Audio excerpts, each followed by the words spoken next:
The world teaches having a relationship is optimal. In this video, I'm going to share a perspective that's steeped in truth. I grew up in that world thinking that what you do is you grow up, you go to college, you get married, have kids, live happily ever after. But you have to get married. If you don't get married, you're a loser. If you don't have a relationship, then you're not living the way you should live. And I believe that for most of my life. And looking back on that can drive some behaviors that aren't necessarily good. Now, I am thankful for the relationships that I've had. I'm thankful for the fruits that have come from those relationships and all the lessons that I've learned. But the truth is, when you think about it, Jesus was single. Paul was single. Paul talked about in the Bible, yes, if you're inclined to get married, fine, do that, but know that there will be trouble. But you don't have to be married. It's so powerful. And for me, anyway, that took just relief and stress off of me. God has me in a season where He said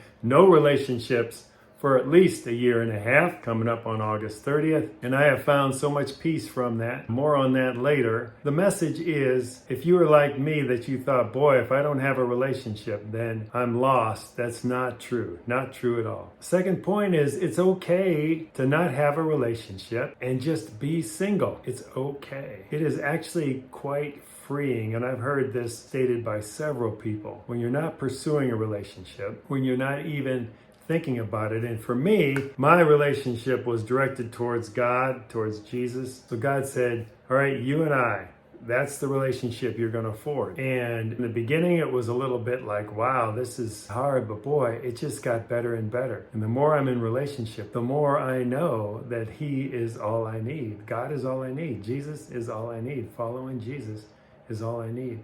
And it brought just this peace and this joy and this calm to me. So that's the second point, is you don't have to have a relationship to be happy. That's this world telling you that. This world was telling me that, but it's not the truth. Third point is, if you are in a relationship or pursuing a relationship, pay attention to the red flag. There are going to be red flags that come up. You need to pay attention to them. I was notorious for not paying attention to red flags, so it's something that you need to do. Surround yourself with other people who are for you, don't judge you, in harmony with you. I've already enlisted several of my friends that if I ever date again, they will actually sit down and vet the person that I'm dating before I even go on a date, maybe before I even ask this person, whoever it may be or may not be, to go on a date. I'm going to have trusted advisors, friends of mine, who will talk to this person, because I know that I, in the past, have not paid attention to red flags. So I'm going to be super aware now going forward about that whole dynamic of red flags. And I am just going to let God bring that person to me or not. I am going to be perfectly happy if I'm single the rest of my life, or if God provides a helper for me.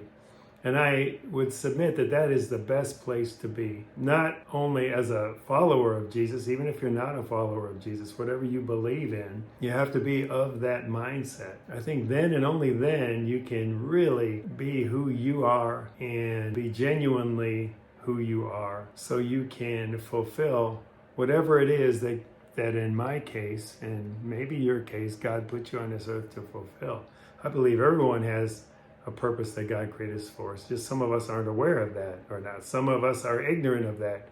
And if you are, if nothing else, let this video serve as a reminder that you don't have to have a relationship. If the world wants to judge you for not being in a relationship, that's not going to have an impact on you unless you allow it. Fourth point is, find joy and contentment in every season of your life. There is joy and contentment, and there's something beautiful about silence and solitude, not being in a relationship, and just finding joy in the quiet, finding joy in the silence. You know, my mom just passed away here recently.